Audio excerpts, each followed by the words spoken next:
दोस्तों स्वागत है फिर से आपका एक नए वीडियो पर। यदि आप कक्षा 12वीं के छात्र हैं और आप हिंदी में महत्वपूर्ण प्रश्नों को जानना चाहते हैं और इन प्रश्नों को कर आप परीक्षा में बहुत अच्छे नंबर लाना चाहते हैं, तो आपको इस वीडियो को देखना बहुत ज़्यादा ज़रूरी है, क्योंकि मैंने इन प्रश्नों में ऐसा कैलकुलेशन और इस प्रकार के प्रश्न लेकर आया हूँ कि इससे कम से कम आप 80 में से 65 प्लस नंबर आप लेकर आ सकते हैं। यदि आप इन प्रश्नों को करते हैं और मैं इस पूरे वीडियो में जो बातें बताता हूँ उसे आप ध्यान से सुनते हैं, तो आप परीक्षा में बहुत अच्छे नंबर लेकर आ सकते हैं। साथ साथ आपके जो भी एक्स्ट्रा क्वेश्चंस जो बनते हैं, जो टिक द करेक्ट है, उसके बाद खालिस्तान है, सही जोड़ी है, एक शब्द में उत्तर है और सत्य सत्य है, इसका पूरा कैलकुलेशन इसमें है, पूरे समावेश है, ताकि इन प्रश्नों को कर आप परीक्षा में बहुत अच्छे नंबर लेकर आ सकते हैं। दोस्तों आप इन प्रश्नों को करते हैं तो आपकी जो मेहनत है बहुत हद तक कम हो जाएगी और आपको बहुत ही पॉजिटिव परीक्षा में लगेगा, जिसको पढ़कर आप खुद को अच्छा महसूस करेंगे। दोस्तों इसे में पहला प्रश्न है, मुहावरे और लोकोक्ति में दो अंतर लिखिए। बहुत ज़्यादा महत्वपूर्ण प्रश्न है।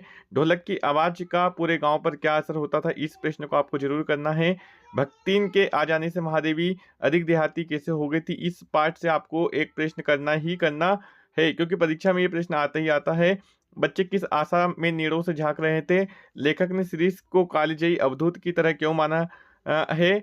उसके बाद प्रश्न नंबर 6, अलंकार किसे कहते हैं, छंद किसे कहते हैं, इन दोनों प्रश्नों को आप महत्वपूर्ण मानकर कर लीजिए। रस से आप क्या समझते हैं। प्रश्न नंबर 8, निपात शब्द का अर्थ बताते हुए कोई दो निपात शब्द लिखिए। प्रश्न नंबर 9, बेस्ट और मोस्ट इंपोर्टेंट में क्वेश्चन है, शब्द शक्ति से क्या आशय है, शब्द शक्ति के प्रकार लिखिए। प्रश्न नंबर 10 है, छंद चौपाई को परिभाषित कीजिए। प्रश्न नंबर 11 है, तुलसीदास अथवा रघुवीर सहाय का काव्यगत परिचय निम्न बिंदु के आधार पर दीजिए। दो रचनाएं, भाव पक्ष, कला पक्ष, साहित्य में स्थान। इसे आप बहुत आसानी से कर सकते हैं, सिर्फ दो रचनाएं आपको याद करना है, बाकी भाव पक्ष, कला पक्ष अपने मन से लिख सकते हैं। साहित्य में स्थान, तो साहित्य में स्थान में आपको सभी में यही लिखना है कि आपका साहित्य में एक प्रमुख स्थान है। हिंदी को आपने एक बहुत बड़ी ऊंचाई दी है और जब तक सूरज चांद रहेंगे तब तक आपका नाम रहेगा।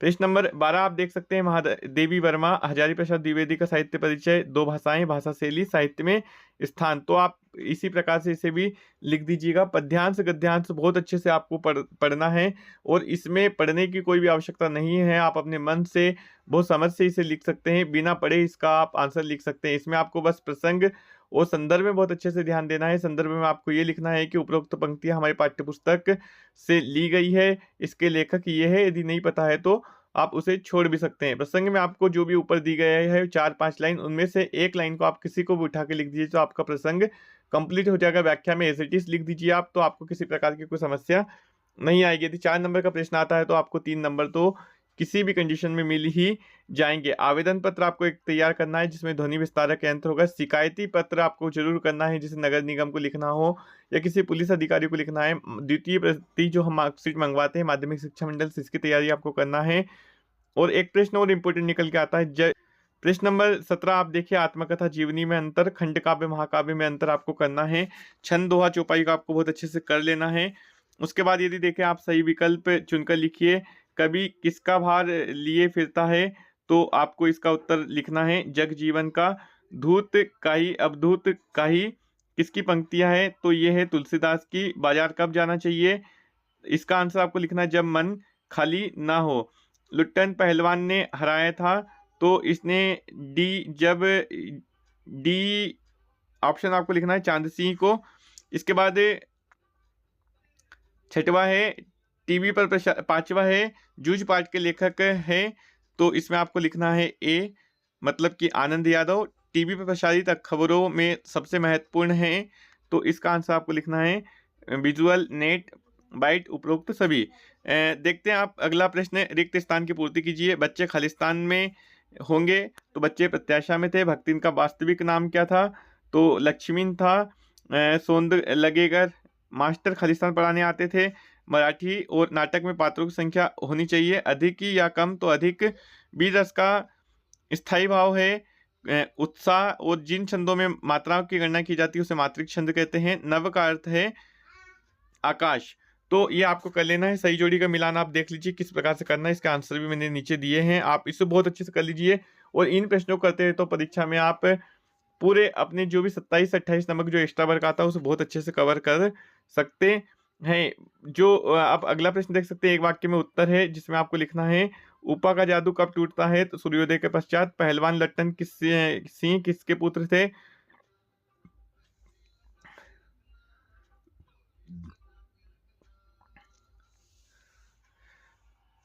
पहलवान लट्टन सिंह के कितने पुत्र थे? तो 2 पुत्र थे। सिंधु सभ्यता का सबसे बड़ा नगर कौन सा था? मोहनजोदड़ो।